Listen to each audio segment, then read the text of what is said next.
Plus de 20 études différentes ont démontré qu'une alimentation pauvre en glucides peut mener à une perte de poids 2 à 3 fois plus conséquente que les régimes fondés sur la réduction des graisses. Bonjour, je suis Xavier Jalleran, soyez les bienvenus dans ce 66e épisode de Parlons Forme, le podcast qui vous fait du bien. Alors quand on parle de perte de poids, que ce soit pour des raisons esthétiques ou pour des raisons de santé, eh bien il est fondamental de perdre de la graisse viscérale. Il s'agit du type de graisse qui est stockée dans la cavité abdominale, celle qui est située près de plusieurs organes vitaux, dont le foie, l'estomac et les intestins. Elle peut également s'accumuler dans les artères. Et donc quand on sait que ce type de graisse augmente le risque de maladies graves, y compris les maladies cardiaques, le diabète et de nombreuses maladies chroniques, alors vous comprenez pourquoi il est important de se pencher sur ce sujet et c'est ce que nous allons faire dans cet épisode de Parlons Forme. Mais avant d'aller plus loin, j'ai juste 2 points à vous préciser. Le premier, c'est que vous pouvez accéder aux notes ainsi qu'à la retranscription écrite complète de cet épisode en vous rendant sur la page extraforme.fr/66, le chiffre 66 comme le numéro de cet épisode. Et le second point, c'est que j'ai un cadeau pour vous. Il s'agit d'une formation par email offerte dans laquelle je vous partage la méthode simple, rapide et naturelle pour perdre du poids sans le reprendre. Donc pour accéder à votre formation gratuite, rendez-vous sur la page extraforme.fr/cadeau. Grâce à cette formation, vous allez découvrir pourquoi il est inutile de compter les calories de chacune de vos assiettes, pourquoi il n'est pas nécessaire de manger moins et de vous affamer pour perdre du poids, pourquoi le sport n'est pas forcément une solution fiable pour devenir plus mince. Et nous voyons aussi comment passer votre corps en mode brûleur de graisse et ce que vous pouvez faire pour avoir plus d'énergie et prendre soin de votre santé sur le long terme. Donc pour recevoir gratuitement votre formation par email, rendez-vous sur la page extraforme.fr/cadeau. Donc ceci étant précisé, passons au sujet du jour. Donc comme je le disais, perdre du poids et perdre du ventre en particulier est un sujet qui vous tient particulièrement à cœur. Il n'y a pas une journée où je ne reçois pas d'emails à propos de la perte de poids et il n'y a pas une semaine où je ne reçois pas un ou plusieurs emails concernant le fait de perdre du ventre en particulier, de perdre cette bouée autour de la taille, ces fameuses poignées d'amour. Et que ce soit des hommes ou des femmes, perdre la graisse abdominale ou viscérale est un objectif commun et pour tout vous dire, vous avez raison de vous préoccuper de ce sujet car la graisse viscérale est particulièrement mauvaise pour la santé. Des recherches ont détecté des liens forts avec des pathologies comme le diabète de type 2 ou bien les maladies cardiovasculaires. Et donc c'est pour cela que perdre cette graisse abdominale est très bénéfique pour votre santé et votre bien-être. Il existe un certain nombre de stratégies qui ciblent la graisse abdominale de manière spécifique et donc je vous propose de voir ensemble 6 manières de perdre votre ventre et qui sont validées et appuyées par la science. Donc en premier lieu, évitez les sucres et les sodas. Car les aliments qui contiennent des sucres ajoutés sont mauvais pour la santé et la surconsommation de ce type d'aliments est clairement liée à la prise de poids. Des études ont montré que les sucres ajoutés ont de nombreux effets négatifs sur la santé générale de votre corps. Et de nombreuses études indiquent que l'excès de sucre, et particulièrement de fructose, peut mener à une prise de gras spécifique sur la zone abdominale et autour du foie. Le sucre de table est composé pour moitié de glucose et l'autre moitié de fructose. Lorsque vous consommez beaucoup de produits contenant des sucres ajoutés, le foie se retrouve alors surchargé de ce fructose et n'a pas d'autre solution que de le transformer en graisse. Certaines personnes estiment que c'est ce processus qui est à l'origine des effets négatifs du sucre sur la santé. Cela augmente la quantité de graisse autour de la zone abdominale et du foie et peut conduire à une résistance à l'insuline ainsi qu'à plusieurs problèmes métaboliques. Dans cette perspective, les sucres liquides, que ce soit des sodas, des jus de fruits ou encore des sirops, sont encore bien pires car le cerveau ne semble pas gérer les calories liquides de la même manière que les calories qui proviennent des matières solides. Par conséquent, lorsque vous buvez des boissons sucrées et des sodas, vous vous retrouvez à consommer davantage de calories au total. Une étude a démontré que les enfants étaient de 60% plus enclins à développer de l'obésité à cause de la prise quotidienne et régulière de boissons sucrées et autres sodas. L'idée est donc d'essayer de réduire au maximum la quantité de sucre de votre régime alimentaire et envisager d'éliminer totalement les boissons sucrées qui n'ont aucun intérêt nutritionnel. Donc dans l'idéal, on exclut la consommation quotidienne de sodas, de jus de fruits, de boissons énergisantes sportives et de sirop. Et lisez bien les étiquettes pour vous assurer que les produits que vous consommez ne contiennent pas de sucre rapide ajouté, car même des aliments vendus comme étant diététiques ou light peuvent être à éviter, car elles ont aussi parfois tendance à tromper votre cerveau et à entraîner des réactions hormonales qui favorisent la prise de poids. Toutefois, je tiens à vous rassurer sur 2 points. Le premier, c'est qu'il est parfaitement ok de boire ce type de boisson pour le plaisir et lorsque cela vous fait vraiment envie. Mais je précise vraiment envie car bien souvent les personnes qui se définissent entre guillemets comme accros au soda, vont avoir tendance à consommer ces boissons plus par habitude et par automatisme que par réelle envie. Elles ne se posent même pas la question car c'est comme ça et pas autrement. Alors bien entendu, il n'y a pas de fatalité et il est parfaitement possible de réduire votre consommation de boissons sucrées si vous prenez le temps qu'il faut et en suivant la bonne méthode. Mais dans tous les cas, si cela vous tente et que cela vous fait envie, sachez qu'il est ok de boire ce genre de boisson de temps en tant que boisson de plaisir et il n'y a pas d'interdit. Et le deuxième point, c'est que rien de tout ce dont je viens de vous parler ne s'applique pour les fruits frais. Manger un fruit entier ou boire un verre de jus de fruits n'a rien à voir.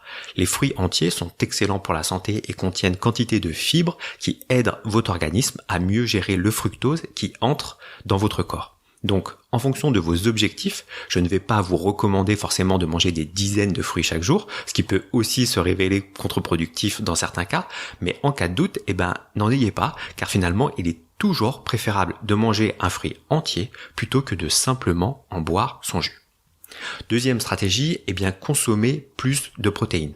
Les protéines sont probablement le macronutriment le plus important à considérer lorsque vous souhaitez perdre du poids. Des recherches ont démontré que la consommation de protéines réduit de 60% les risques de fringales et de craquage. Elles stimulent le métabolisme et permettent de dépenser plus de calories sans avoir besoin de faire plus d'efforts.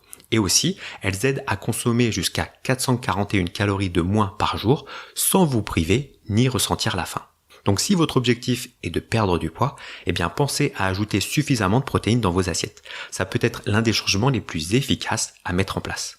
De plus, ces protéines vous aident à perdre du poids, mais elles contribuent aussi à votre stabilisation et réduisent le risque de reprendre les kilos récemment perdus.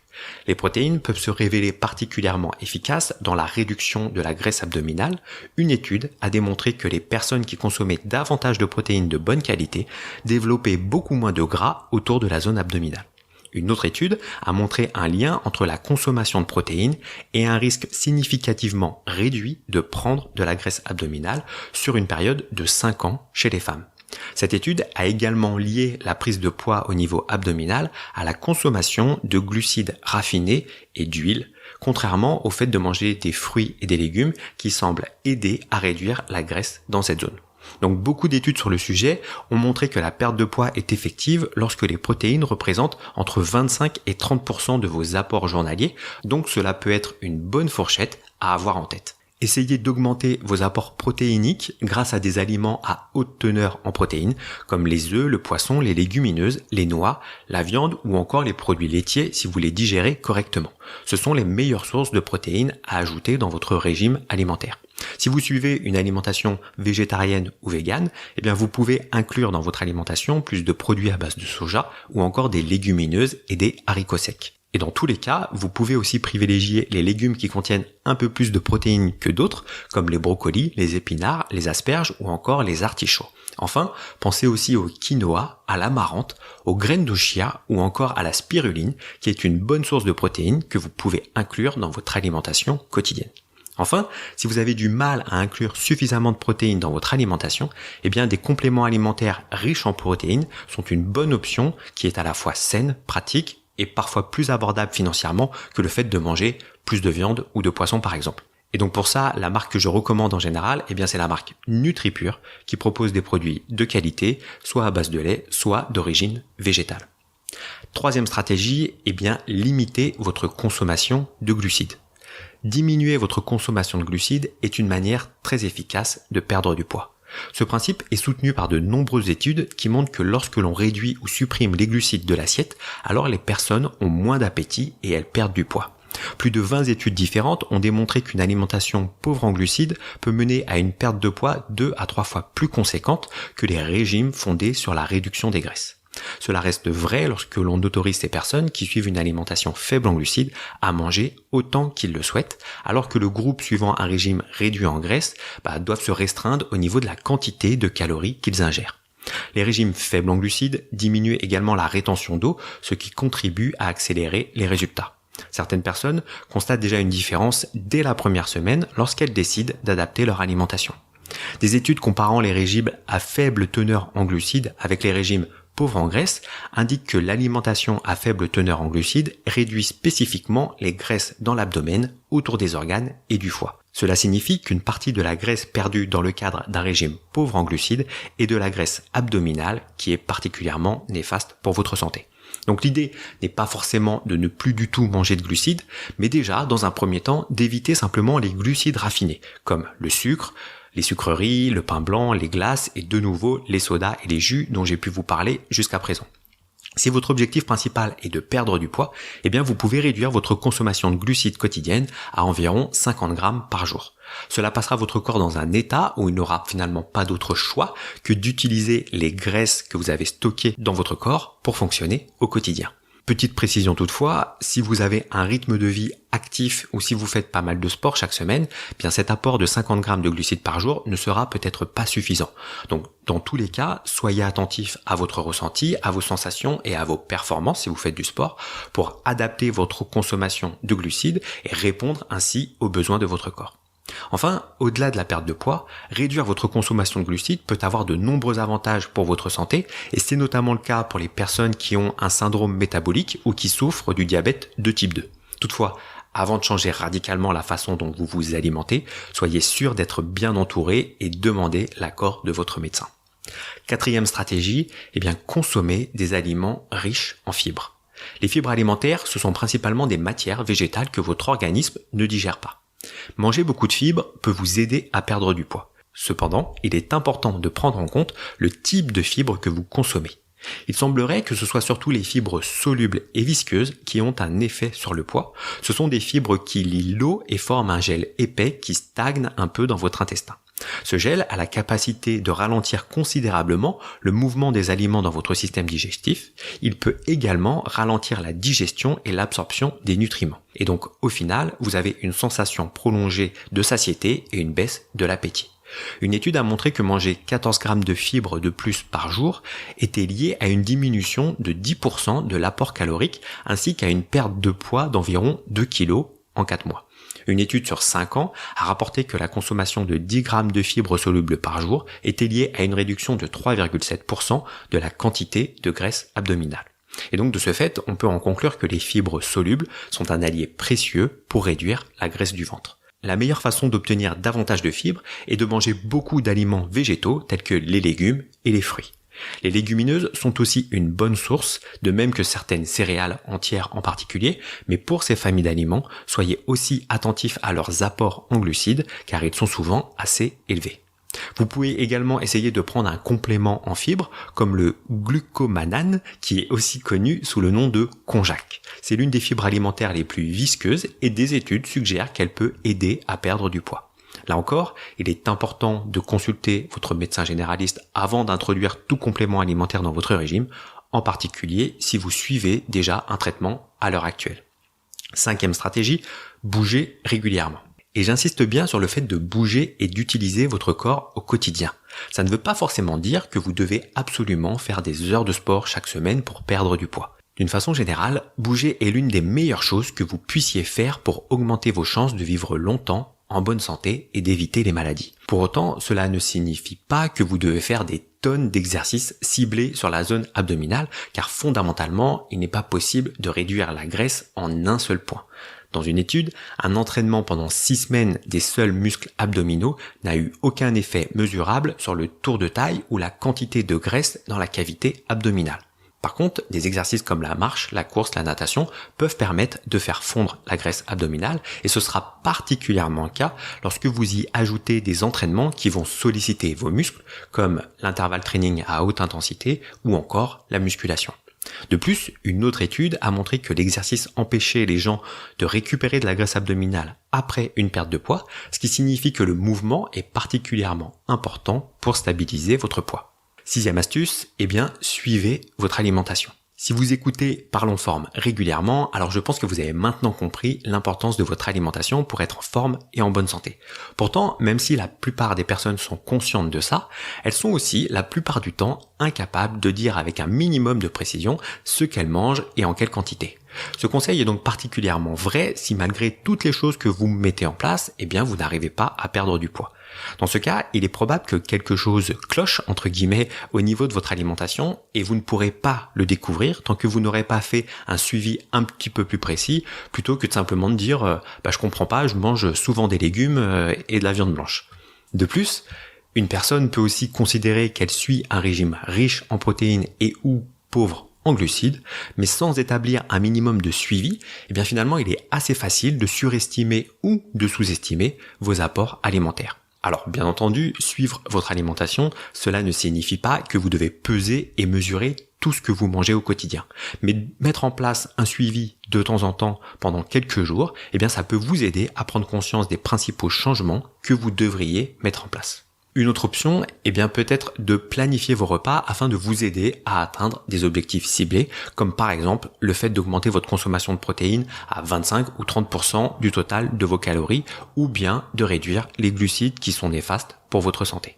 Et enfin, le dernier point que je tiens à évoquer ici concerne l'importance du suivi de votre progression, car la perte de poids ne saute pas toujours aux yeux, en particulier quand on se regarde tous les jours et plusieurs fois par jour dans le miroir. Et donc avoir un suivi régulier, on va dire au moins une fois par semaine, d'un certain nombre de mesures que vous décidez de faire est le moyen le plus sûr de voir votre progression. Et pour cela, il y a plusieurs options qui s'offrent à vous. Vous pouvez soit suivre votre poids et en particulier votre pourcentage de masse grasse avec une balance impédance mètre, vous pouvez prendre vos mensurations avec un mètre de couturière ou tout simplement, au moins vous prendre en photo une fois par semaine pour voir l'évolution au fil des semaines et des mois à venir. Alors pour terminer ce podcast, j'ai un dernier conseil qui est parfaitement complémentaire à tout ce que nous venons de voir ensemble.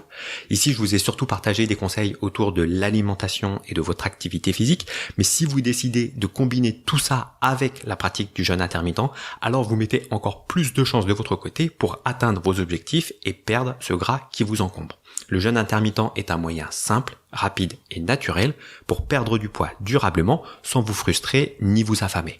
D'ailleurs, je tiens à vous partager le témoignage de Sandrine qui a rejoint le programme Demain plus mince il y a quelques semaines et qui vient de me faire le retour suivant. Voilà un mois écoulé et quel plaisir d'observer les résultats au lever du lit ce matin. Moins 4,7 kg. Pourcentage de graisse de 34 à 32,8%, pourcentage de muscle de 29 à 30%, un taux d'hydratation en hausse et en plus un bien meilleur sommeil. Et tout ça en continuant de me faire plaisir. Donc oui, le jeûne intermittent fonctionne et c'est une méthode efficace pour perdre en moyenne 1 kg de graisse par semaine, sans avoir à compter les calories ni faire des heures de sport. Et donc faire du jeûne intermittent combiné aux conseils donnés dans cet épisode, je peux vous dire que c'est une perte de poids assurée. Donc pour vous lancer dans les meilleures conditions possibles, je vous invite à rejoindre notre programme Demain plus mince. Vous trouverez toutes les infos sur le site demainplusmince.com. Ce programme est ouvert aux hommes et aux femmes et permet de perdre du poids avec une approche globale qui vous permet de réduire vos envies de sucre, de gagner en énergie et de booster votre confiance en vous. Il s'agit d'un programme complet qui est accompagné d'un accès à une communauté privée qui est le lieu idéal pour obtenir des réponses à toutes vos questions ainsi que le soutien dont vous aurez peut-être besoin au cours de votre parcours. Une communauté composée de personnes comme vous, des personnes qui ont la volonté d'agir et de prendre en main leur forme et leur santé. Donc pour en savoir plus sur l'ensemble du contenu de votre pack et notamment les bonus offerts avec votre formation, une seule adresse, celle du site demainplusmince.com. Je suis impatient de vous accueillir au sein du programme. Je vous dis à très bientôt. Ciao.